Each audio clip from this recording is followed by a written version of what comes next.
Hola, bienvenido al podcast Audio Viajes. Soy el Fran Cepu, médico, motociclista, buzo, viajero, pero sobre todo amante de la aventura. Junto a Juditova, mi compañero y coautor de este podcast, seremos tus anfitriones durante esta aventura. Te contaremos historias impresionantes alrededor del mundo. Escucharás entrevistas con otros viajeros y todo esto te ayudará para poder dar el primer paso que tanto deseas en este mundo de los viajes. Puedes encontrar todos los episodios, las transcripciones, notas del espectáculo y mucho más entrando a voyageyama.com/podcast. Bienvenidos, súmense a esta aventura. Bienvenido. Como te comentaba, mi nombre es Francisco Sepúlveda, los amigos me dicen Cepu, y hoy estamos para conocerte a ti, tus historias, tus aventuras, tus viajes. Has hecho un montón de kilómetros y la verdad es que la gente se animó muchísimo a preguntarme muchas cosas. Así que, sin más preámbulos, empecemos. ¿Cómo estás? Todo muy bien. Llegué hace un mes y poco de México, porque como a la mayoría de los viajeros se nos quedaron las motos atoradas en todas partes, ¿no? La mía en particular se quedó atorada en Costa Rica desde marzo. Agarré el último vuelo que había desde San José para Bogotá, yo vivo en Colombia, y la moto se quedó allá. Me conseguí a alguien que me la guardara y cada 2, 3 semanas viendo a ver cómo volvía por ella hasta que por fin pude, cuando abrieron las fronteras, agarrar el primer vuelo de regreso y volví a Costa Rica y a punta de pruebas COVID en las fronteras y todo eso pude llegar a México, porque esto hay que decirlo, yo tengo una moto con placa mexicana y otra con placa colombiana. Entonces tenía que volverla a México porque en México ya no hay un problema aduanero con dejarla. Entonces la dejé allá donde un muy buen amigo, Ernesto de la Mora, y bueno, se quedó allá y volví aquí, estoy descansando un poco y por primera vez estoy posteando. Posteado por primera vez. Así que por eso la aplicación estaba desactualizada y eso, porque en realidad me la pasaba viajando, tomando fotos y videos, pero nunca posteaba nada. Hasta ahorita. Bien. Tranquilo que esas cosas pasan en los envíos. Ah, Bien, saludar ahí a todos los amigos, a Enano, qué bueno, a todos que están siempre presentes todas las semanas. Buena onda. Oye, Pablo, cuéntanos, ¿cómo es tu historia? ¿Quién es Pablo Ravelo? No, pues este man yo soy colombiano y brasilero. Curiosamente, por puro accidente nací en Francia, pero yo realmente crecí aquí en Bogotá, Colombia. Yo soy colombiano. Rolo. Rolo, completamente. Y nada, yo pues en mi vida pues estuve en el sector corporativo, después monté una empresa, todo bien, pero un día tomé una decisión. Decido tener una vida extraordinaria. Ahí es cuando tú te enfrentas a la disyuntiva o a la pregunta de ¿qué carajos es una vida extraordinaria? Eso es algo muy personal. Una vida extraordinaria puede ser cualquier cosa, eso lo define cada quien. Y yo dije, me gustaría cada 10 años hacer una proeza definida por mí. Y yo ya había arrancado a hacer unas vueltas, yo ya había encontrado ese esquema de viajar por etapas y ya había dejado la moto en varios sitios de Sudamérica, así como medio jugando. Yo soy medio novato en las motos, bueno, lo era. Y, y pues bien, un día dije, estaba yo con el café así sostenido en la cocina y dije, ¿y qué tal si le doy la vuelta al mundo en una moto? Y eso fue como darme un tiro en el pie. Yo dije, eso se clavó como una astilla en el cerebro y dije, ¡Pum! eso puede ser la mejor forma de terminar mis 30, yéndome al mundo en moto. Yo hice números, organicé, vi qué tenía que hacer y en últimas casi que desbaraté la vida como la tenía. Y yo dije, me largo, me voy a hacer esto. Y entonces Pablo, el corporativo, el que tenía empresa, no sé qué, cerró la empresa, el que tenía la casa, cerró la casa. Eh, Mejor dicho, acabé mi vida para insertar este capítulo. Yo no soy un viajero que piensa como dedicarse a los viajes toda la vida, no. Yo dije, voy a insertar este lindo capítulo en mi vida de una proeza alrededor del mundo para expandir mi mente y después vuelvo y me reinicio. Se me ha ido a la un poquito. Oye, Pablo, pero me encanta eso, ¿ah? Porque encuentro que es fascinante, porque todos tenemos un momento y los amigos justamente que más adelante van a ver, los futuros viajeros, llegan a este momento, en el punto en el que dices, ¿cómo me voy? ¿Qué hago? Entonces, es justo el momento en el que tú estás. ¿Qué hago? ¿Cómo? ¿Cuándo? ¿A dónde? ¿Cómo voy? ¿Cómo fue ese instante para ti? Dices que cómo lo volvió operativo. Pues mira, estas son decisiones fuertes que uno toma, pero que hay que tomar algún día. Es más, me atrevería a decir que todos o casi todos los que estamos en este video es porque tenemos esa astilla clavada en el corazón, tenemos ese gran pendiente. O si ya empezamos a viajar, queremos más, ¿cierto? Entonces esto es básicamente un tema de planificación en el que tienes que poner en orden algunas cosas, como por ejemplo, ¿cómo te vas a sostener en ese tiempo? Hay que vencer un miedo muy importante ahí y es, ¿qué va a pasar cuando vuelva? Porque tú puedes tener los ahorros, pero muchas personas tienen el miedo de, bueno, me como mis ahorros y vuelvo y ¿qué hago? Claro. ¿Quién me va a contratar? Todo esto. ¿Sí? Eso hay que ponerlo en orden. Eh, hay que encontrar un esquema de viaje. Es muy divertido porque en el viaje la gente me dice, ¿cuánto llevas viajando? Yo, no, 2 años, 3. Me dicen, uy, eso debe ser carísimo. Porque la gente lo que hace, los que no están acostumbrados o los que no han tenido que pasar por un proceso como este, computan el costo de las vacaciones y lo extienden a un año. Eso es un montón de plata si uno lo ve así, pero pues esto en realidad Claro. y uno tiene que empezar a volverse un optimizador de costos bastante importante. Eh, entonces, en últimas, es organizar muy bien el presupuesto, siempre tener en mente un seguro médico que afortunadamente Bien, no lo tienes que utilizar, pero tú no te quieres ver envuelto en un gasto médico o en una situación fuera complicada. de tu país. Oye, Pablo, bien. El momento en el que tú decides salir, dices, me voy de viaje, listo. ¿Cómo escoges tu moto? ¿O ya tenías tu moto? Mira, yo tenía una F800 GT, que es una moto carenada de BMW de Correa, y a mí me metieron en la cabeza, como yo era novato, que no, que necesitaba una moto más alta, que se necesita una moto potente y muy preparada. Entonces, bueno, entonces la cambié y cambié por una F800 GS, que básicamente es el mismo motor, pero una configuración más Claro, más de... adventure, digamos.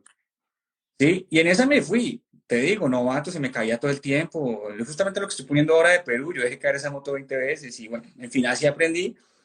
Y, y te digo honestamente, después de 2 años, la otra moto también es una F800S.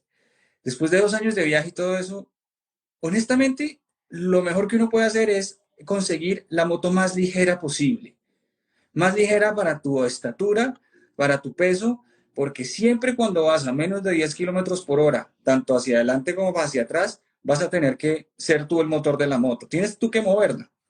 Y con la carga y todo se vuelve un problema. Honestamente, en mi opinión, la mejor moto para viajar es una moto que no pese más de 150 kilos y que no tenga más de 400 centímetros cúbicos. No es mi caso.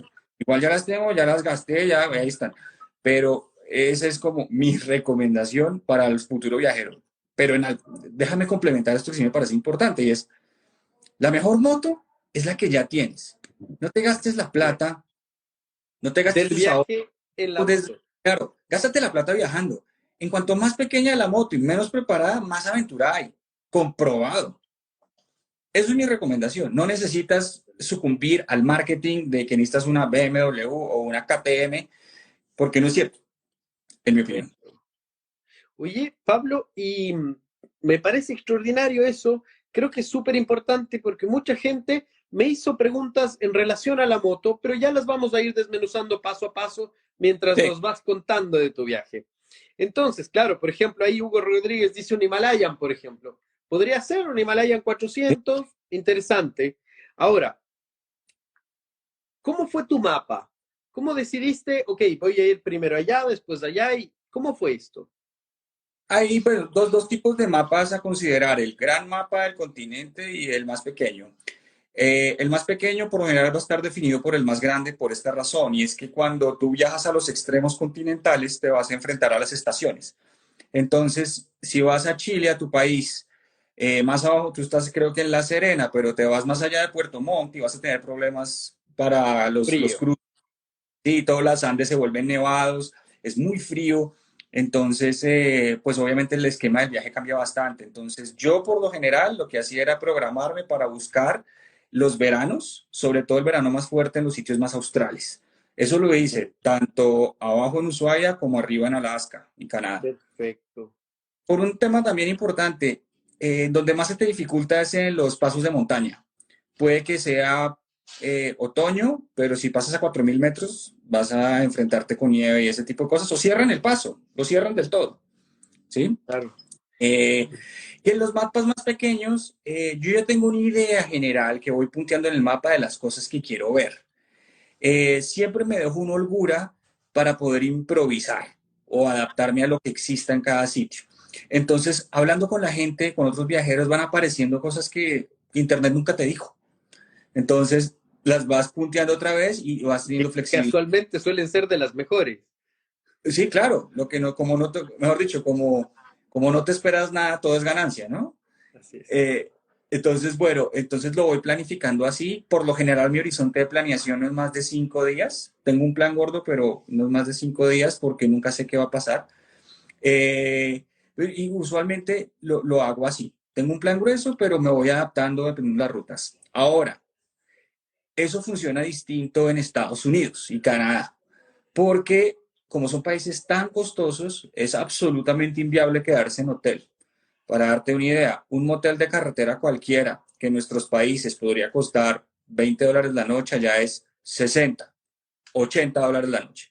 Es un cualquier cosa, es inviable. Claro. Entonces, eh, la ruta y el mapa que eliges seguir tiene todo que ver con los puntos donde consigas alojarte sin pagar, que Bien. básicamente couchsurfing, casas de amigos, otros moteros, y ahí sí necesitas más planificación, porque esa es la diferencia entre arruinarte o dormir una mierda en carpa. Perfecto. ¿Sí? Ahora bien, esa es una pregunta que nos hizo un amigo. Nos dice, ¿usaste redes de apoyo para durante tu viaje? O Sí, sea, claro. por ejemplo, redes de motociclistas. Sí. eh, No te puedes escapar. Te van a meter en las redes. O sea, alguien te ve con placa de otro país y él conoce a alguien, no sé qué, y te meten al grupo de WhatsApp. Entonces terminas conociendo a la gente y te terminan metiendo porque esto es como una religión sin Dios. ¿Sí? Somos fanáticos, pero no hay un Dios. Entonces, eventualmente acabas en los grupos de chat. Hay grupos de chat por país, por región, por continente, por tipo de moto, por lo que quieras. Y sí te apoyan un montón en todo, en mecánicos, en sitios para quedarte.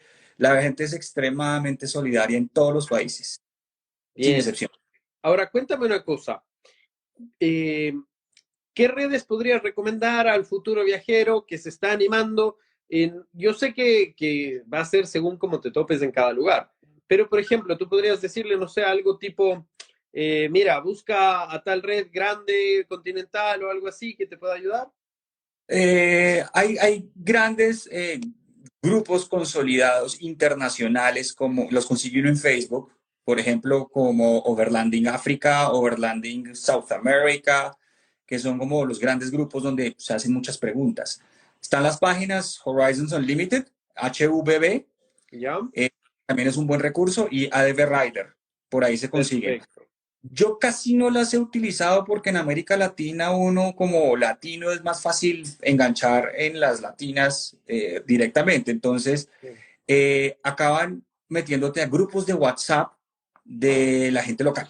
Entonces, por ejemplo, cuando pasé por Centroamérica, hay un grupo que se llama Apoyo al Motoviajero Centroamérica y ahí son personas que están en todos los países centroamericanos esperando para ayudar a cualquiera que sea viajero que esté pasando. Entonces, Fantástico. sí, y la otra es en Facebook, a veces por las comunidades de marca. Entonces, a veces yo tengo una F800GS, yo buscaba la comunidad de F800GS, escribía y ahí aparecían personas y me terminaba encontrando con ellos. El punto es que Buenísimo. es muy fácil encontrar a redes de apoyo. Bien. Ahora, una pregunta que también nos hicieron. Dividamos el viaje, ¿no es cierto? Tratemos de ir dividiendo para concentrarnos en principio por Sudamérica, porque nos han preguntado mucho por Sudamérica Sí, y sí, por Alaska, puntualmente. Entonces, allá vamos. Vamos por el sur y nos vamos para el norte. En tu vamos. camino a Ushuaia, ¿cómo te fue? ¿Qué países recorriste? ¿Qué encontraste? ¿Qué te gustó? ¿Qué no te gustó? ¿Qué te llamó la atención?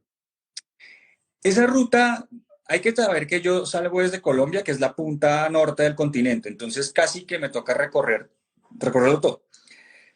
Lo maravilloso de esta ruta, en mi opinión, que es casi que mi favorita, es que uno va por todos el recorrido de los Andes. Y donde hay montañas, hay cosas para ver. Entonces, va uno cambiando todo tipo de clima y todo tipo de pisos térmicos. Entonces te encuentras desde Colombia a Ecuador montañas muy altas, pero todas son de tipo selvático o páramo. Espectaculares, pero son países calientes. Uno pisa la frontera entre Ecuador y Perú y se vuelve un desierto. Estoy hablando de la costa. De ahí hasta Santiago de Chile, todo es desierto. De un lado, del lado pacífico de la cordillera. Del otro lado es selva. Es divertidísimo porque uno va en zigzag y ve todo tipo de cosas. Además que Perú, desde Perú hasta el norte de Chile y el norte de Argentina, ve uno cosas fantásticas, súper misteriosas, que son todas las ruinas y misterios prehispánicos. Perú está lleno de eso. Uno rasca la tierra y hay una tumba de no sé qué y nadie sabe quién la hizo, un geoglifo, algo. Entonces hay mucha cosa cultural que ver en esa franja. Eh, entonces toda esa franja de ahí para allá es el Atacama abajo y el Atacama de altura. Bien. A mí personalmente me parece fascinante por una razón específica y es que parece otro planeta. Eso es algo que no está acostumbrado a ver, es otro planeta. Pues tú vives en La Serena, tú ya más o menos sabes cómo es la cosa, pero para los que no vivimos en desierto, eso es una foto de la NASA de Marte, en algunos lugares. Y desde Santiago, desde Concepción hacia abajo, empiezan todos los bosques, los glaciares y los lagos, que son argentinos y chilenos. Que eso no hay foto mala. Es imposible tomar una foto que no salga bonita de esos lugares. Sí. Qué buena descripción. Sí, es imposible, es todo espectacular. Entonces uno se encuentra muchas culturas, todos hablamos español, es muy fácil la comunicación y hay demasiadas cosas para ver. Es un tramo en el que uno se puede demorar mucho tiempo. Se lo puede hacer rápido, porque la Panamericana es bastante rápida, porque pues por esa zona, va por toda la zona plana, costera, de acantilados, es muy rápido. Pero si uno se desvía, encuentra unos parajes fascinantes. De hecho, hoy terminé de postear la historia del paso por el Cañón del Pato en Perú. Oh, Eso hay que hacerlo, ese tipo de cosas, eso es Pablo, fascinante. 2 segundos. Justo ahí Juli nos está preguntando, Juli MP, ¿debería uno estudiar previamente los lugares que vas a visitar? Es una buena pregunta. ¿A qué te refieres con estudiarlos? Porque para mí estudiarlos es como hacer una investigación a fondo.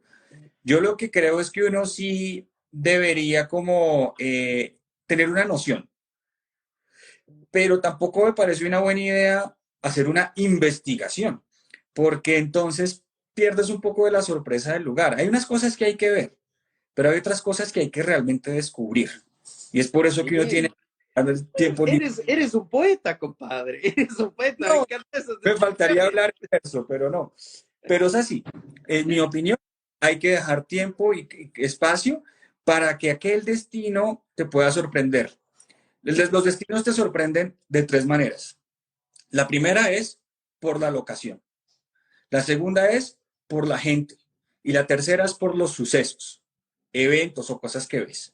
Pero en realidad el orden es, lo que más lo sorprende a uno es la gente, los sucesos y los lugares. Ese es Fantástico. el orden. Y entonces hay cosas que una investigación no te dice.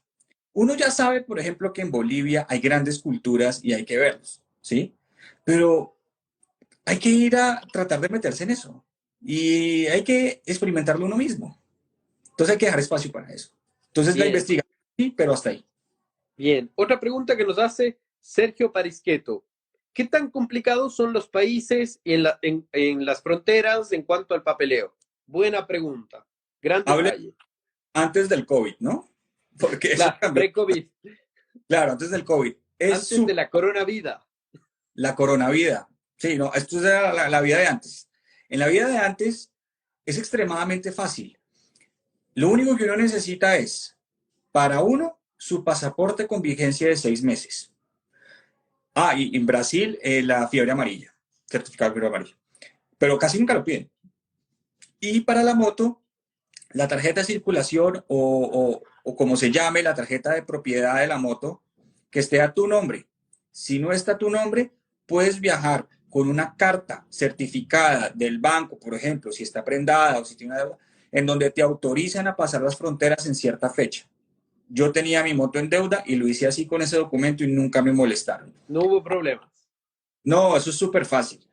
Hay otros países que piden un seguro. Por ejemplo, Perú pide un seguro obligatorio, lo mismo Colombia, pero eso lo venden en la misma frontera. Entonces no hay problema, es pagar algo. Y en Argentina es un caso extraño, te piden un seguro del Mercosur que se llama Carta Verde, pero ese seguro no se lo emiten a los vehículos fuera del Mercosur, pero mismo así la policía te lo pide. Entonces es una zona gris ahí que hay, pero eso no quiere decir que no te dejen entrar en la frontera. Para resumir, es súper fácil. En realidad es pasaporte y la tarjeta de propiedad del vehículo a tu nombre y es solo un trámite de frontera que puede durar entre media hora y 3 horas dependiendo del flujo que haya. Bien, buenísimo, qué bien, qué buena cosa eso. Y te preguntaré, ya que estamos en esto, ¿alguna vez tuviste algún problema en una frontera? No sé, algún trámite medio extraño, Pues algo un poco sospechoso. he cruzado como 60 fronteras ya y entonces para mí el día de la frontera se llama día de frontera. Porque Perfecto. nunca sabes qué puedes pasar. Es muy raro que no te dejen pasar, muy raro. Pero siempre puede haber algún inconveniente.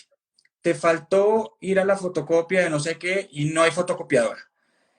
O más bien te lo cuento así con un par de anécdotas. Cuando pasé de Guyana Francesa a Surinam, la frontera es un río y hay un ferry que cruza una vez al día, una vez. Y si no lo agarras, te toca esperar hasta el otro día. Pero a veces uno no sabe eso, entonces por eso digo que uno se puede quedar un día esperando. Bueno, Buen yo crucé detalle, buen tip para los futuros que se animen a ir para allá. a Guyana Francesa, es un desafío tremendo, es lejísimos, no hay carreteras asfaltadas ni nada, bueno. Pero bueno, entonces, la anécdota específica es que yo crucé y resulta que desde el lado francés me tenían que sellar el pasaporte para el lado de Surinam. Yo viajo con mis dos pasaportes. Los brasileños necesitan visa para Guyana Francesa, pero los colombianos no. Y en la otra frontera es al revés. Entonces, cuando llegué a la frontera me dijeron, tienes el pasaporte brasilero, entonces necesitas el sello de salida de Francia, de la Guyana Francesa. Yo le dije, no, pero no me lo pusieron porque yo estaba con el otro pasaporte. Pero es que con el pasaporte colombiano necesitas visa. No te puedo dejar pasar. Si quieres, te puedes quedar acá, dejas la moto en la aduana, te quedas en el hotelucho que queda allí y mañana vas, te cruzas en una piroga y que te sellen. Entonces, son más bien como De molestias. película, de Sí, sí, película. pero son molestias. No, y el Ya. tipo de la aduana después me llegó y me ofreció almuerzo y me dijo que si por la noche quería ir al stripticiadero del pueblo, o sea, eso es todo lo que uno le pasa en un viaje de estos es divertidísimo. Y entonces, en últimas, es fácil, pero siempre hay molestias o inconvenientes que te pueden estirar la pasada de frontera. Bien. ¿Algún problema con policía? ¿Documentos ahí, no sé, alguna pedida medio extraña, coimas, Y etcétera? bueno, a veces, pero esto fue más por lo curioso. En Perú me paraban varias veces, pero la mitad de las veces que me paraban era porque querían preguntar de la moto, que a cuánto andaba, que cuánto costaba, o sea, era más porque les gustaba ver el vehículo. En, eh, en, en Bolivia yo iba más rápido y me pararon y me dijeron, no, tranquilo, puede pasar. Y en otros países tú sientes que, bueno, eso puede pasar en cualquier país, que quieren como algo de ti, pero tú les muestras que tienes todo el tiempo del mundo, con toda la buena cara, y les pides un recibo oficial y te Sí. dejan pasar. Sí, vaya. Buenísimo, buenísimo. Bueno, a ver, Olga María nos hace una pregunta que la vamos a dejar al final, porque nos pregunta que qué es lo que más disfrutas de viajar en moto. Esto lo vamos a dejar al final como para contextualizar todo esto, porque se ve que eres un amante, ya estamos claros. Asad Bryan nos pregunta, ¿qué haces para calcular los kilómetros entre estaciones de servicio o no calculas y solo te lanzas? Eh, hay como unos tramos bien conocidos en donde no hay estaciones de servicio. Y, por ejemplo, el desierto de Sechura en Perú, que tiene un tramo de 220 kilómetros sin gasolina. Un tramo muy largo en Chile, desde Arica hasta Pozo Almonte, que son 270 kilómetros, algo así, muy largo. Y hay otro también eh, me acuerdo que era entre Ushuaia, no, era bien al sur, pero no me acuerdo bien dónde era, que tocaba hacer un desvío como de 40 kilómetros para ir por la gasolina. Pero por lo general, gasolina, mejor dicho, donde hay comida, hay gasolina. Bien. Sí, la gasolina la necesita la gente. Entonces, ¿cómo lo planifico? En Google Maps hay una función para ver gasolineras. Entonces, tú en Google Maps pones gasolina y te muestra dónde están las gasolineras. Entonces, uno ya más o menos sabe cuál es la autonomía de la moto que uno tiene y ya puede más o menos calcular. Yo, por lo general, acá, con la moto que tengo acá, que es la de tanque pequeño, que su autonomía es de 300 kilómetros, siempre le echo gasolina a los 200 porque uno nunca sabe que la siguiente gasolinera no tenga gasolina. Eso pasa en los tramos muy lejanos. De hecho, aprovecho para hacer un paréntesis, un tip. Siempre se le echa gasolina a la moto cuando llegas al destino. La tanqueas siempre. Porque puede pasar que al otro día no llegue el camión de gasolina y ya no haya más Y gasolina. perdiste. Sí, Oh, ¿dónde te pasó eso? en Argentina, porque Argentina tiene unos puntos muy lejanos y YPF, que es la gasolinera, a veces por algún problema, no es porque funcione mal, sino porque el camión pudo atrasarse, entonces no llegó, ¿sí? Me pasó llegando a Cafayate. Entonces, siempre que uno llega, le echa gasolina, siempre. Es lo primero Perfecto. que uno hace. Primero la moto, siempre. Primero come la moto, siempre. Bien, bien, bien, Entonces, bien. lo calcula uno más o menos. Son tramos y yo no dejo nunca que la moto llegue a la reserva porque tú no sabes si se tienes que devolver. Pasa mucho, me pasó en Perú, en un tramo largo para llegar a Arequipa, que había un parecida. Y ese parecida era porque había un derrumbe. ¿Había Y un qué, entonces, perdón? un parecida es cuando detienen el tráfico por una cierta cantidad de tiempo y solo dejan un carril de ida y venida. Pero ahí había un derrumbe y lo pararon completamente y dijeron, tienen que desviarse por la carretera sin asfalto y esa carretera son 60 kilómetros más. Entonces tú no sabes si vas a encontrarte con un desvío y necesitas tener gasolina para eso, si no te toca devolverte. Entonces trata de no llegar nunca con la reserva a ningún... No andes con la reserva, déjala para las reservas, para cuando algo realmente pase. Bien, bien, bien, bien. Qué buena cosa. Eso es un buen tip y lo he escuchado en muchos viajeros. Llegas y pon combustible o cada 200. ¿Viste una gasolinera? Ponle. Listo. Para asegurarte. Bien. Esteban Calegari nos pregunta, ¿cuál es el problema mecánico más habitual que has tenido en tus viajes? Digamos que no es un problema mecánico, sino una circunstancia propia de la moto que cuando tienes cadena tienes que estar lubricándola y tensándola. Entonces uno sí tiene que saber tensar la cadena. No es gran cosa, pero hay que saber hacerlo. Eh, También tiene que uno entender bien cómo conectar la batería cuando hay problemas eléctricos, porque a veces la moto se empieza a apagar y va uno a ver y están los bornes sulfatados, entonces uno con un destornillador o con una lija se los limpia. Son como más elementos de ese tipo. Las motos que yo tengo, afortunadamente, no me han dado casi problemas, pero pues me piden esos básicos. En Guatemala, no, en Honduras me pasó que no conseguía el aceite, no lo conseguía en Nicaragua y me tocó irme hasta Honduras un poco pasado de kilómetros hasta que conseguí un aceite y yo mismo se lo cambié. Es bueno saber cambiar el aceite porque cuando la moto tiene que hacer su cambio, puede que uno esté en un sitio lejano donde puedes conseguir el aceite, pero no hay mecánicos que sepan manejar tu moto y no se le quieren acercar. A mí me pasó que los mecánicos se acercaban y me dicen, yo te ayudo, pero tú lo haces porque les se intimidan con la moto, nunca la han visto o no están acostumbrados, no conocen la mecánica propia.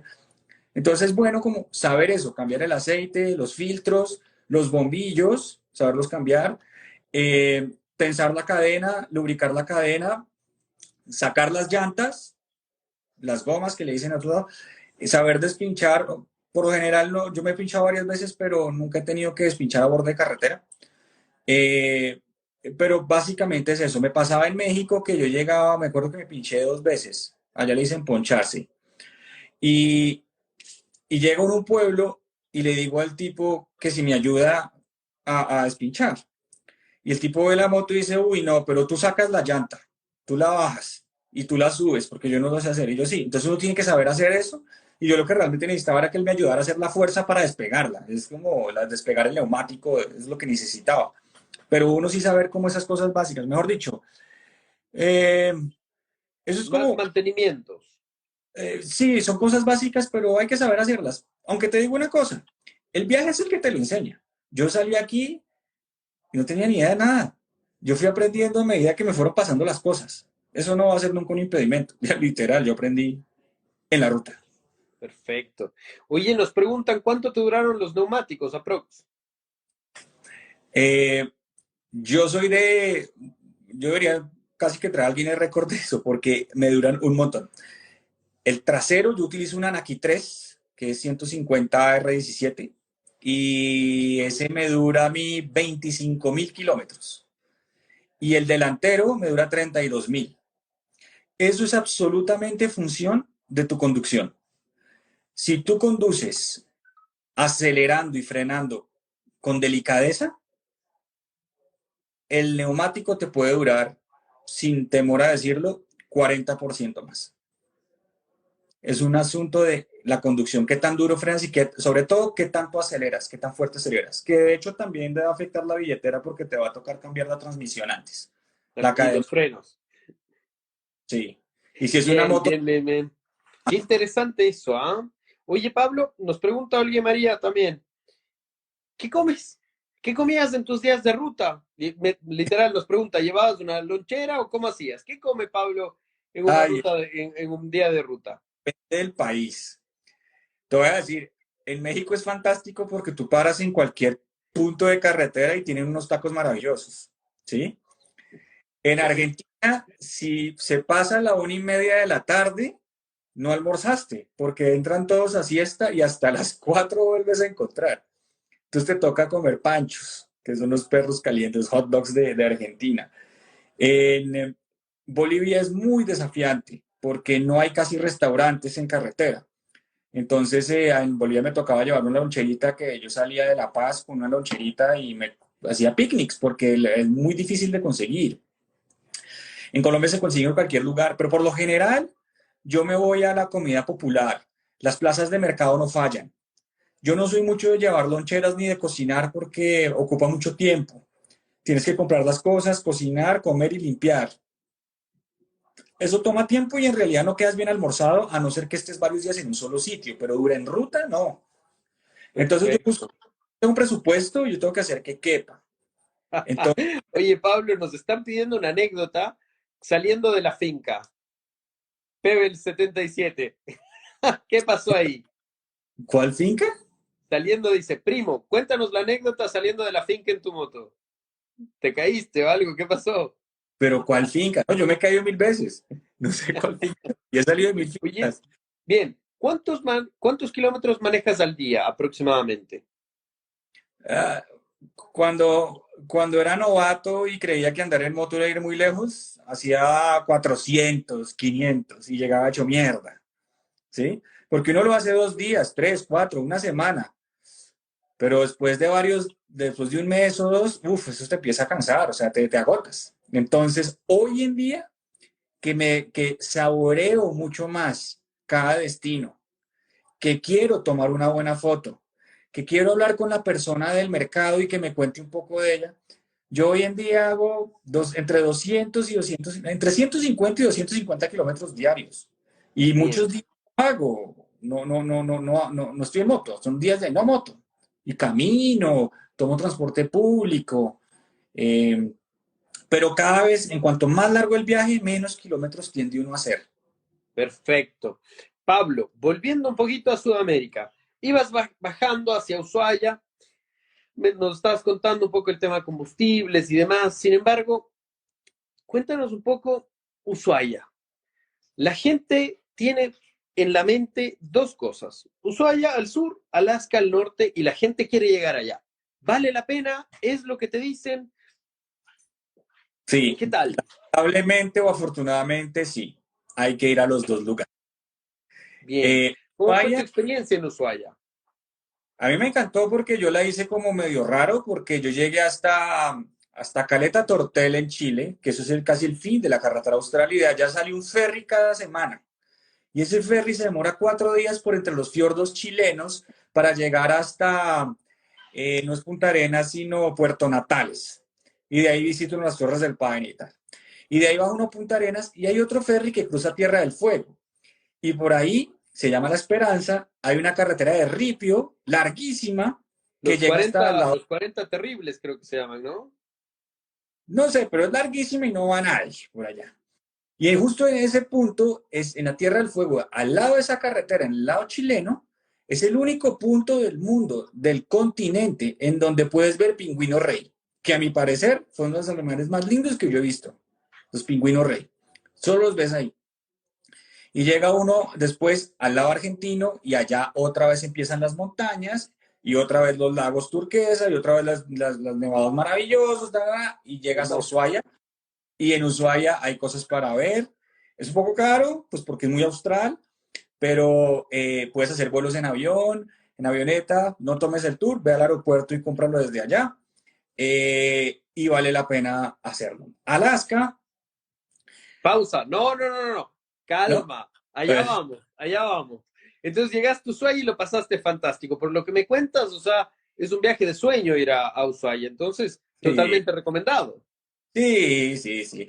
Y te voy a decir, los argentinos son las personas más amables que hay, son súper hospitalarios, o sea, son personas que no te pueden ver parado porque ya te quieren ayudar así no lo necesites, son fantásticos. Qué Son- buena. ¿Y pues, cómo te fue ayudan. tu subida? O sea, bajamos de Ushuaia, ahora subamos. ¿Cómo fue? De hecho, eso fue cuando subí, era el 1 de enero, 6 de la mañana. En esa época, la noche es muy corta, entonces desde las 4 de la mañana ya está iluminado hasta las 11 de la noche. Entonces salí muy temprano, ese 1 de enero, y hice el tramo más largo de mi viaje. Fueron 880 kilómetros con 2 cruces de Bien. frontera ferry. Lejísimos, me fui hasta el Calafate. Entonces, que allá está el glaciar Perito Moreno.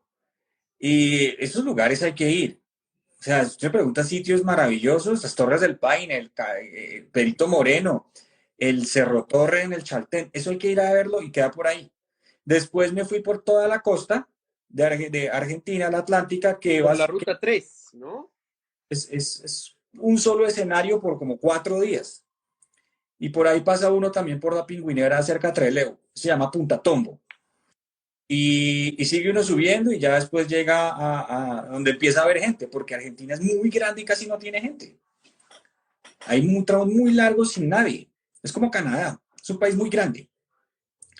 Y ahí subí y bueno, ahí después me metí a Uruguay, al sur de Brasil, después otra vez me metí a Argentina, después al sur de Bolivia, otra vez a Brasil y desde ahí subí hasta las Guyanas por la costa, o sea, me fui por todo el litoral atlántico. Es un puñado de kilómetros. Qué bueno. Y entonces tú, como brasileño, llegaste a Brasil y todo fue samba. ¿Cómo fue eso? Los brasileños también son geniales. Ellos son divertidísimos. ¿Sí? Creen que hablan español, pero hablan portugués con otro acento. Ellos son divertidísimos, son geniales. Y te tratan muy bien. Y sí, bueno, tengo familia allá, mi papá vive allá, mis primos, entonces se me facilita bastante. Y en últimas es mi otro país, entonces me quedaba entre comillas fácil. Eh, y Brasil es enorme, es gigantesco. La mayor parte de Brasil está despoblada, pero las costas están llenas de ciudades gigantescas, llenas de edificios y, y sí hay mucha fiesta. Yo no acostumbro a tomar mucho, pero pues se pasa bastante bien en Brasil en general, porque la gente es muy hospitalaria. Qué Pero en Brasil, bueno. 4 meses, fácil. Claro, es enorme, es enorme, es enorme. Enorme. Verás, hay algo súper interesante y en esto te voy a pedir que un poco nos quedemos ahí. Estoy viendo que voy a tener que hacerte una segunda entrevista, compadre, porque tienes historias para contar que está fantásticas. Ahora, Genial, desde luego. ya que estamos en esto, Brasil.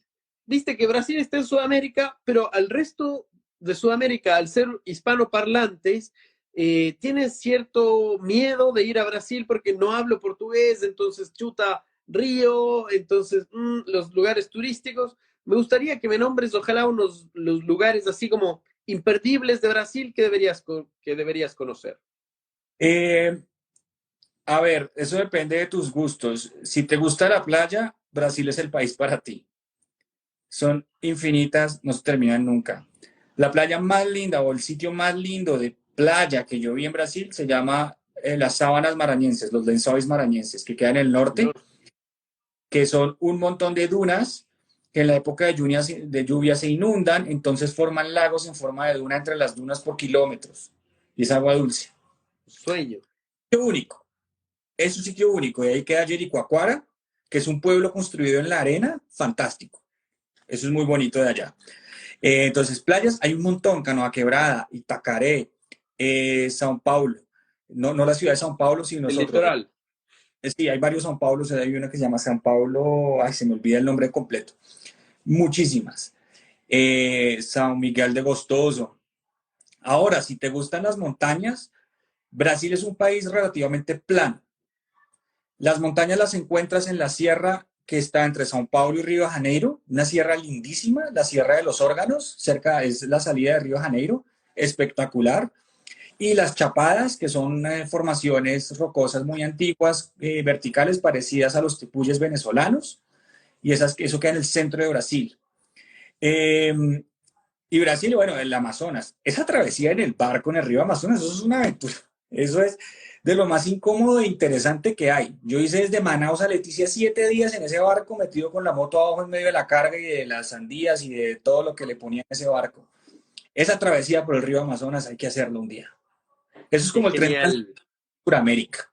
Bien, ahora, esto es algo que también me preguntaron. Y, a ver, yo no soy muy de preguntar esto o este tipo de cosas, más como detalle, pero en este contexto, ya que nos puedes contar y tú en calidad de brasileño, pues me gustaría que me cuentes un poco. Porque efectivamente me preguntaron sobre la inseguridad en Brasil. O sea, ¿es verdad que está tan grave la cuestión que vas a Brasil y Mira, en un viaje de estos te vas a tener que estrellar con todos los estereotipos. Para contarte cómo funciona el estereotipo, te doy un ejemplo de los brasileros con los brasileros. Estaba yo en Belo Horizonte y le pregunto a un tipo que viene en una moto, oye, ¿sabes qué? ¿Tú has ido al Nordeste? Me dice, no, yo no he ido y no, terrible?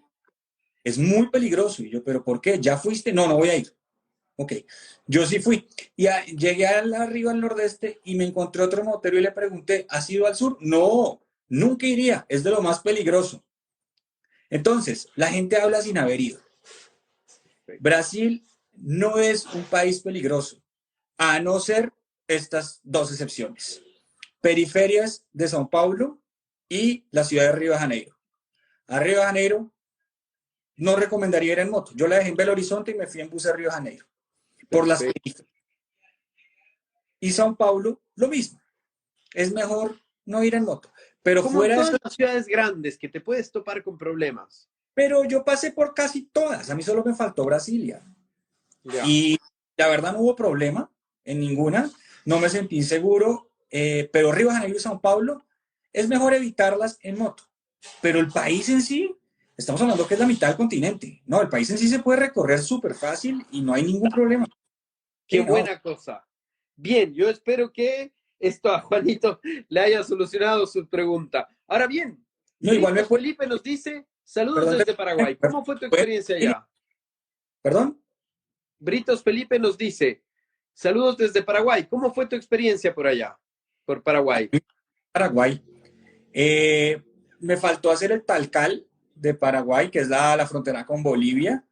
Pero a mí me gustó mucho Paraguay. Hay una parte en el norte cerca ay, Pedro Juan Caballero, que es la frontera con Brasil, y uno entra y hay unos estoraques muy bonitos que hay allá.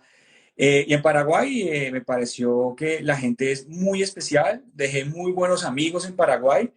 Me pasó un episodio divertidísimo en donde una amiga me dijo, oye, tengo una amiga que vive en Paraguaya, que vive en Bolivia. Y yo, ¿pero qué hace en Bolivia? No, es que ella está casada con un jugador de fútbol. Y yo, bueno, eso que uno lo deja pasar. Y me dice, yo llegando a Bolivia, me escribió, oye, mi amiga está en Bolivia, la paraguaya, y te puede recibir. Y fui allá y pues resulta que me volví súper amigo de ella y su esposo, y el esposo era el arquero, la titular del Wilstermann, el equipo de la primera división de Bolivia, y el tipo era paraguayo. Y hasta hoy somos amigos y son cosas que surgen de la nada en un viaje y uno nunca sabe Claro, con quién hablar. No, me atendieron súper bien. Me qué encanta. genial, qué genial. Hecho la R, se tragan la R. Es muy particular de Paraguay y de Costa Rica eso. Sí, sí, sí, sí. Oye, qué hermosas experiencias, loco. Bien. Entonces hemos hecho Sudamérica prácticamente en su totalidad. Ahora vamos a subir nuevamente. Y esto es una pregunta que yo tenía también que nos hizo un amigo, pero nos vuelve a preguntar aquí Miki Di Paolo. ¿Cómo fue tu experiencia al cruzar de Colombia a Panamá? El famoso tapón del Darién, que es la cruz de los motociclistas, de los viajeros, que es un lío, que es un drama, que es un problema. ¿Cómo te fue a ti? Que es caro, que tanto se habla de eso que... Eh, yo hice trampa. Yo hice trampa porque yo tengo la otra moto en México. Ajá. Entonces yo no necesité cruzar el tapón del Darién. Más sin embargo, sí sé cómo se hace. Porque 1000 viajeros me han contado. Entonces hay tres formas de hacerlo. La primera, si vamos subiendo por Sudamérica, es que agarres desde Bogotá un vuelo, Bogotá, Ciudad de Panamá. La moto va en el avión, llega el otro día, la desembarcas, eso te vale $1100. Y se demora el trámite 3 días. Segundo, hay un velero que navega a veces, sale desde Turbo, Antioquia, Colombia, y llega hasta, no me acuerdo, no llega a Colón, sino llega antes. Entiendo que vale más o menos lo mismo, $1000, pero pues tienes la ventaja que vas en un velero como 5 días y ves las islas y todo eso por allá. Tiene ese aspecto interesante. Y lo otro es, el tercero es irse hasta Cartagena, compartir o alquilar un contenedor, te puede estar costando $800 para llegar hasta Colón. Es la opción, entre comillas, más barata, pero la más complicada porque tiene que hacer más papeleo, que el desembarque, es más complicada. Pero son básicamente esas tres. El que tenga Perfecto. preguntas de eso me las puede mandar por mensaje, y tengo muchos amigos viajeros que tienen sus casos recientes y les puedo contar cómo es las empresas que lo hicieron y todo eso. Bien. Ese trampa. Ahora, hemos hecho Sudamérica, pero me queda ahí un vacío. Es decir, volviste a Colombia, dejaste tu moto y te fuiste a comprar otra moto. ¿Cómo fue eso? Sí, lo que pasa es que como yo tenía la idea de hacer la vuelta al mundo y yo vivo en Colombia, yo dije, ¿qué pasa si entonces yo dejo la moto que tengo en Colombia, me ahorro los $1100 de la pasada por el Darién y voy a México, que en México es donde consigues las motos más baratas del continente? México es el país más barato para comprar vehículo y es muy fácil como extranjero comprarlo. Entonces yo dije, la compro en México, hago Estados Unidos y la embarco desde Canadá hasta Europa después. Esa fue mi lógica para no quedarme sin moto acá, y eventualmente vendía la otra allá. Entonces fue eso lo que hice, y la compré en México, volé a México e hice Estados Unidos, Canadá, después bajé a Centroamérica y volví a subir a México. Perfecto. A ver, pausa. Calma. Es largo. Porque seguro que no fue así de rápido. Entonces fuiste a México. ¿Dónde compraste tu moto? En la Ciudad de México. En Ciudad de México. Perfecto. ¿Y estaba efectivamente a mucho mejor precio que en Colombia? Mira, eh, si en Colombia podría costar, qué sé yo, 10, en México costaba 65. O sea, 6.5, perdón, 6.5. Ya, Son ya. 30% menos costaba, 30, 25% menos. Siempre es significativa la diferencia de valor. Y en México Perfecto. el impuesto de los vehículos es muy barato. México Ya. no cobra impuestos por los vehículos, entonces se me facilitó por unas ciertas circunstancias personales y lo hice así. Bien. Y entonces, llegaste al DF y ¿cómo fue tu rodada por México o subiste directamente? Sí, mira, cuando me retorno un poco a lo que te dije al principio, de que uno tiene que planificar muy bien los inviernos.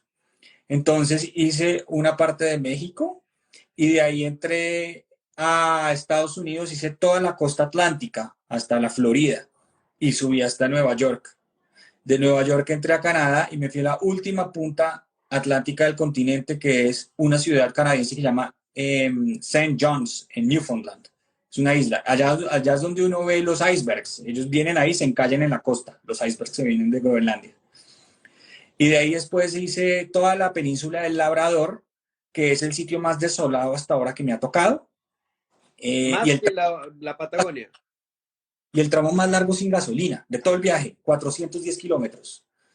Y después de ahí hice toda la Transcanadá y llegué al Océano Ártico al lado de Alaska. Eso es un poblado esquimal que se llama Tuktoyaktok. Es uno de los dos puntos en donde es uno de los tres puntos con carretera en los que uno puede cruzar el círculo polar ártico. ¿Sí? Uno en Canadá, el otro es en Alaska y el otro es en Noruega, creo, o Suecia, uno de los dos. Y de ahí por toda la otra costa de Estados Unidos y Canadá hasta Costa Rica. Fantástico. Ahora, cuéntanos de esta experiencia. El cruce México-Estados Unidos, que probablemente no sea lo más fácil, que también hay mucha gente que dice que son súper estrictos en el tema documentos, en el tema viene un latino en la moto. No, mira, a Estados Unidos le importa 5 pitos tu moto. No le hacen un registro, no te piden el documento de la moto, nada, a ellos no les interesa. A ellos lo único que les importa eres tú, que tengas un estatus legal y que no te vayas a quedar a trabajar. Ellos lo que les importa es la inmigración, no es la aduana. La aduana es que ni siquiera me pidieron los documentos. Yo crucé cuántas veces la frontera de Estados Unidos, como 5 veces. Y nunca me hablaron de la moto. La querían revisar, te dicen que la dejen abierta y te piden que te apartes y ellos esculcan lo que tienen que esculcar, a veces, no siempre, pero no preguntan más. Lo que les importa es que tú tengas visa y que no te vayas a quedar a trabajar. Mejor dicho, que tengas una justificación. Ahora bien, acá nos dicen que eres un loco, que por escuchar la entrevista lo tienes sin cenar. Brian Ruge. Bien, ¿y el inglés? ¿Es absolutamente necesario hablar inglés o logras, no sé, como en Brasil, un poco comunicarte? ¿Cómo fue esto? Me imagino que tú hablas inglés, no hablas, ¿cómo fue? Afortunadamente, bueno, hablo inglés y eso me permitía mucho interactuar sobre todo en las áreas apartadas de Estados Unidos. A mí me sorprendió la cantidad de español que se habla en Estados Unidos, particularmente en Florida, en Texas y en California, Oregon y Washington State. O sea, es como realmente hay una penetración muy grande hispana. Eso no quiere decir que todo el mundo habla español, ni mucho menos. Entonces, por ejemplo, la gente que me alojaba, si uno no habla inglés, igual medio se puede comunicar, pero te pierdes de muchas buenas conversaciones. Los gringos son súper amables y los canadienses, de verdad, individualmente ellos son grandes personas, te quieren ayudar mucho, tienen otra forma de ser, pero la amabilidad la tienen y te quieren ayudar. Y hablar con ellos es muy divertido porque ellos tienen otra visión del mundo, ¿sí? Otra visión. Entonces es interesante poder conversar, pero ese es el mismo problema que uno le pasaría si uno se va a un país en el que uno no habla nada. Por ejemplo, si te vas a Italia, Total. es lo mismo. Claro. Uno se las arregla, pero ojalá pudieras tener un nivel de conversación para que puedas profundizar un poquito más con la gente. Pero no Canadá, frontera Estados Unidos-Canadá, que también dicen que los canadienses son ultra estrictos. Sí, pero es lo mismo. Ellos lo que no quieren es que te quedes allá a trabajar. Entonces, ahí todos los estereotipos a veces están en operación. Entonces, por ejemplo, en mi caso, yo era como un colombiano andando con una moto mexicana. Para ellos eso quiere decir lo que ya sabemos. Entonces me querían esculcar todo y era como el estereotipo perfecto. ¿Sí? Obviamente, pues no encajaba en eso, pero así funciona. Pero te esculcan y tal, pero te terminan poniendo el sello porque en realidad tu viaje es muy auténtico. O sea, eres un motero, estás en la moto cargada, estás vestido como, mejor dicho, estás en el esquema de que vas a ir a Alaska. Y ellos ven muchos moteros, muchos, y tu placa viene muy lejos. Te pueden hacer preguntas y demorarte un poco, pero no he visto que yo no conozco a nadie que se haya realmente quedado. Hay como una minucia que hay que tener muy en cuenta, y es que el tiempo de permanencia en Estados Unidos, que por las visas por lo general es de 6 meses, dependiendo del país, y Canadá también, es el mismo tiempo. No es que si cruzas a Canadá, entonces se renueva los 6 meses de Estados Unidos, no. No Para él, puedes ir y volver. mismos 6 meses. Entonces uno tiene que planificarse para eso. Y uno fácilmente en un recorrido muy largo se le pueden ir 6 meses en Canadá y Estados Unidos Son porque gigantes. sí, es enorme. Pero los Bien, inviernos, hay que pensar los inviernos. perfecto, perfecto. ¿Hiciste la ruta 66 o parte? No, porque hice la Transcanadá, me fui por más arriba. Perfecto. Me Ahora, falta Estados Unidos. cuéntanos unos top 5 lugares de Estados Unidos. Antes de eso te complemento, y es que a medida que uno va viajando mucho, lo que antes a uno más le llamaba la atención, después ya no le llama la atención. Entonces, al principio de mi viaje, iba a los sitios más famosos, la selfie, la cosa, ¿sí? Como a registrar que fui, como las vacaciones. Pero ya cuando ves tanta playa, tanta cascada, entonces, es que una cascada maravillosa, sí, sí, pero pues no es Iguazú. Uno va perdiendo la capacidad de sorprenderse porque lo ves todos Claro, los días, una se rutina. pierde un poquito la capacidad de asombro. Entonces, lo que empieza a pasar es que empiezas a encontrar capas de interés. La primera capa, que es la de la selfie con el monumento famoso, esa ya no es tan importante. ¿Cuál es la que está más abajo? Y es cómo lo construyeron. Y después la que está más abajo es la gente que lo construyó. Y después más abajo, quiero vivir con eso. Entonces se va volviendo cada vez más vivencial. Buscas lo más original y auténtico, lo que está detrás de cámara. Se vuelve uno como un documentalista. Eso es lo que empieza a pasar. Entonces, en Estados Unidos, cosas lindas, qué sé yo, en Nueva York, la Estatua de la Libertad y todo eso, pero hoy en día eso ya no me interesa tanto, me interesa más es la historia, por ejemplo, de las personas que viven en el pueblo más raro que he visto que está en Estados Unidos, que se llama Slab City. Si alguien ha escuchado de Burning Man, que es ese evento gigantesco donde hacen estatuas en medio del desierto y las queman y toda esa cosa, es el lugar donde esas ideas surgieron. Y la gente allá vive sin electricidad, sin señal de celular, en la mitad del desierto, en carrozcasas, todos decorados con muñecos, con conchas, con un montón de cosas. Que eso hay que verlo para entender lo que estoy diciendo. O sea, me gustaría ser Gabriel García Márquez para poder describirlo con palabras, pero es un sitio de lo más exótico, extraordinario que hay. Hay que ver. Ese podría ser uno de ellos. Los volcanes de Estados Unidos son muy lindos. Ahora, los de Chile y Argentina también. Entonces, pues son como muy parecidos, pero son lindísimos las lagunas y todo esto. Eh, el estado de California tiene muchas cosas interesantes porque es desierto. Hay unos pueblos abandonados que uno encuentra en la mitad de la carretera que eran pueblos mineros de la época de la fiebre del oro. Y por ahí los ve uno de repente, todos destartalados y uno entra y es fantasmagórico, tienen incluso los electrodomésticos dañados. Yo tengo fotos de eso y eventualmente cuando en las crónicas llegue lo voy a poner. Y eso es el sofá con los resortes afuera, quién sabe hace cuánto está ahí. Entonces esos sitios es interesantísimo verlos. Eh, hay unas grandes obras de infraestructura que sí hay que ver, como por ejemplo el Hoover Dam. Eso es bastante interesante. Hay un sitio que me encantó y eh, esto casi nadie lo visita. Se llama el Hanford Site en el estado de Washington. Eso es cerca de Vancouver, eso es cerca de Seattle. En ese lugar, en una zona muy grande que hay ahí, en la Segunda Guerra Mundial, el gobierno de Estados Unidos lo expropió y ahí hicieron las fábricas, los reactores nucleares para fabricar el plutonio de las bombas atómicas. Y hoy en día, uno de esos reactores y todo ese complejo está abierto al público. Toca registrarse, pero uno va y le muestran todo el reactor, cómo funcionaba y está todo tal cual, la silla, la máquina de escribir del lugar donde hacían el plutonio y las bombas atómicas. Eso me pareció Bien, fascinante, único, ese lugar. interesante. Sí.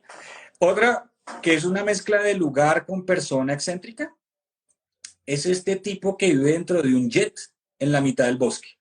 El tipo se compró un Boeing 727, le cortó las alas y con un montón de camiones lo llevó a la mitad de un bosque, lo puso ahí, le puso las alas y lo convirtió en su casa. Entonces el tipo tiene un Boeing 727 completico en medio del bosque y él vive ahí. Yo le escribí que si lo podía visitar y me dice, si quieres te puedes quedar acá. Y allá terminó ya quedándome una noche dentro de un Boeing 727 de una aerolínea griega, todo escrito en griego, en la mitad del bosque. Qué genial. Oye, Hay gente, Pablo, sí, muy interesante. ¿y la visa? ¿Llevaste visa para Estados Unidos y para Canadá desde Colombia o la tramitas in Sí, situ? Sí, eso no sé si uno las puede hacer desde un sitio que no sea tu residencia, pero hay que tener visa. La de Canadá se puede demorar un mes. Hay países que no necesitan visa, por ejemplo Brasil. Sin embargo, si vas a hacer el paso terrestre entre Estados Unidos y Canadá, necesitas la visa regular. Y esa visa vale $100 y te toca aguantarte un mes, te cogen el pasaporte.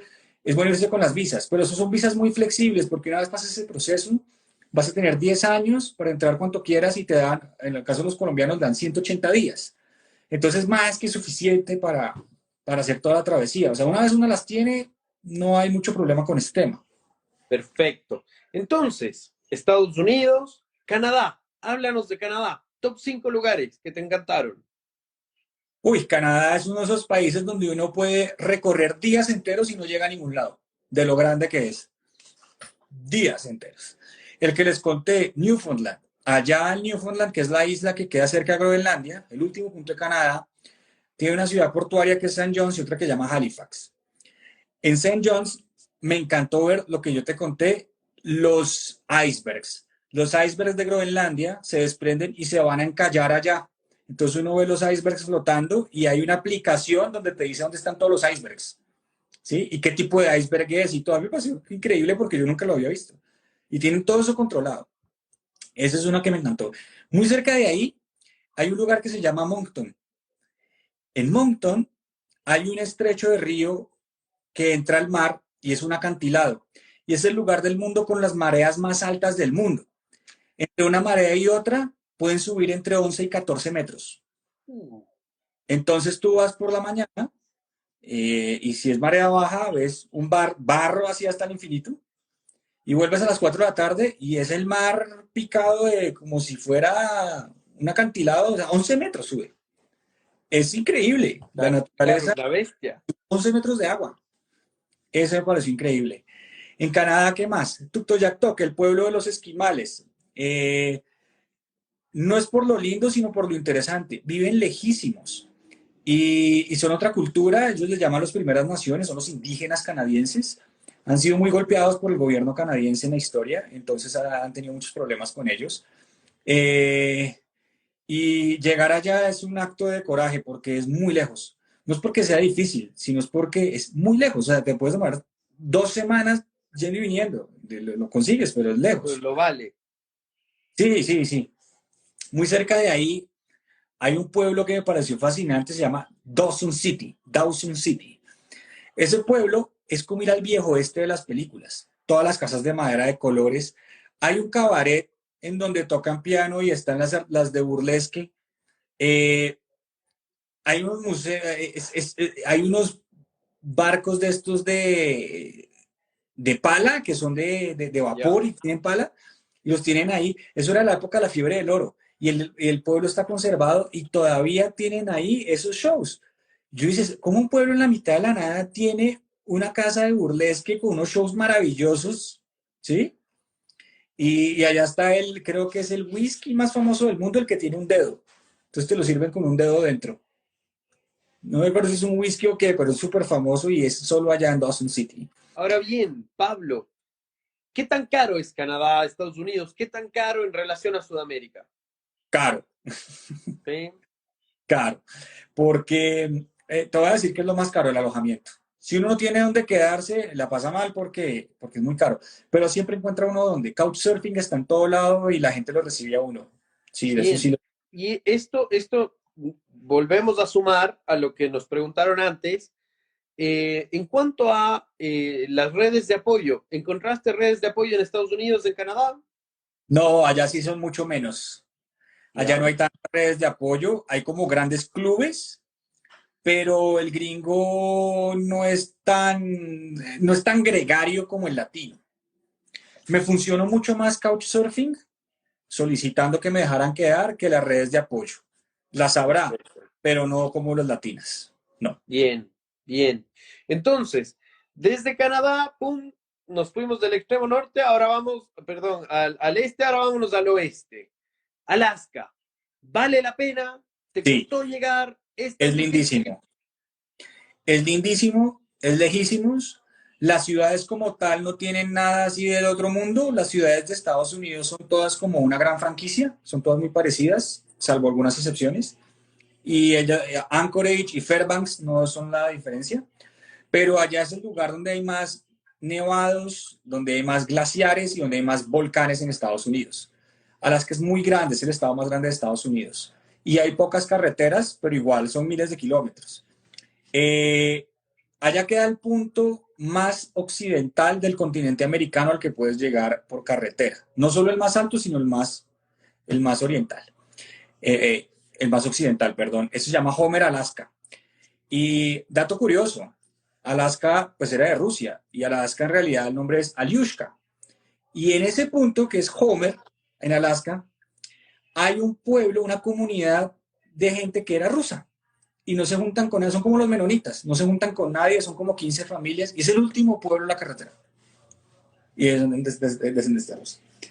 Hay unos lugares, unas minas abandonadas que se pueden visitar que son increíbles. Porque yo me pregunto cómo es que en el año 1870, en medio de ese frío que era en esa época y de la tecnología que había, llevaban toda esa infraestructura, montaban vías férreas y para extraer plata, oro y todo en la mitad de los glaciares y todo. Eso sí es increíble. Hay unos glaciares lindos, sí. ¿En qué época llegaste para allá? Agosto. En agosto estaba yo. Pleno, Y pleno, pleno. sí, tiene Perfecto, perfecto. Y cuando llegaste, ¿qué sentiste? ¿Qué te decía tu corazón? ¿Lo logré? No sé, ¿qué sentías? lo mismo que me pasó cuando llegué al Cabo Froward en Chile, que es el último punto de la carretera continental antes de entrar a Ushuaia, que dice fin de camino. Yo dije, se me acabó la carretera, no lo puedo creer, no puedo creer que ahora lo que me toque es como que devolverme. Es increíble. Lo mismo me pasó Mira, allá, que llegué allá y y yo te- dije, ya no hay más para adelante, ahora tengo que devolverme. Es una sensación chévere, es un logro. A los viajeros nos gustan los puntos cardinales, los extremos de las cosas. Todo lo que diga lo más algo de algo. Lo, lo lo más más de lo más. lo más llena el espacio de algo. De hecho, va a ser un Perfecto. lo tengo ahí ya escrito. Pero son sensaciones que a los aventureros nos dan mucho placer por mucho tiempo llegar a eso. Perfecto. Pablo, nos estamos quedando sin tiempo y tengo tanto por preguntarte, compadre. Hacemos otro live Impresionante. otro día. Esperemos que la Oye, gente quiera seguir escuchando. sí, seguro que sí. Mira, la verdad es que ha sido un gustazo conocerte. No me queda la más mínima duda de que eres un tipazo. Ojalá algún día en persona nos podamos tomar un vino, cualquier cosa y conversar. Me faltó la Serena Y, y Copiapó. Todavía tengo que ir ¿cómo? allá, a la Serena y a Copiapó. Esos me faltaron. Bien, bien. Aquí en La Serena serás muy bien recibido. Y la verdad es que nada más que agradecerte. Pues, ¿cuáles son tus redes sociales? A que la gente te siga, vea tus videos, tus historias, tus anécdotas. No, pues se van a demorar medio minuto porque mis redes sociales son solo Instagram. Porque como yo viaje en silencio, nunca posteé nada y tengo material para años. Apenas ahora lo estoy curando, lo estoy escribiendo, organizando y editando para poder hacer un buen contenido de una crónica. Yo lo que quiero es hacer una crónica de cómo es un viaje por el mundo visto desde mi perspectiva para que tú te motives a hacer la tuya. Entonces está en orden cronológico. Y primero voy a empezar con Instagram y hacer un buen trabajo. Y luego me paso a YouTube y luego así. Entonces, por ahora es ravelo.pablo, que Perfecto. pueden seguir ahí. Yo estoy posteando cada 2 días y también cada 2 días pongo una historia y es un diario.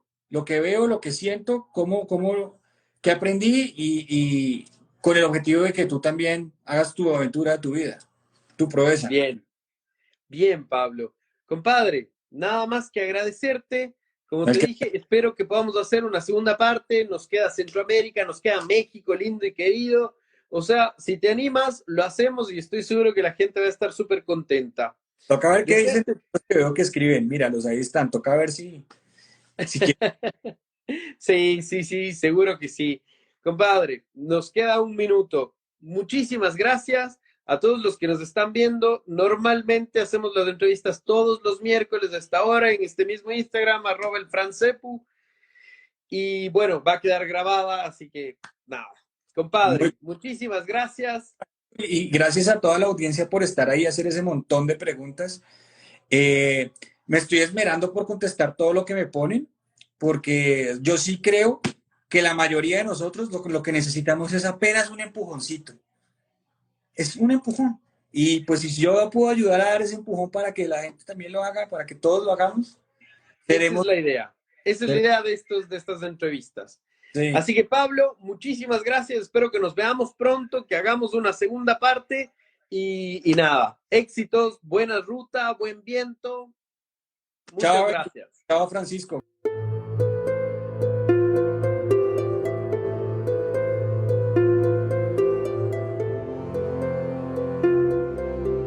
Gracias por habernos acompañado en esta aventura. Esto es todo por hoy. Esperamos que lo hayas disfrutado tanto como nosotros. Recuerda, puedes ver más historias, entrevistas y contenido entrando en la página voyageyama.com.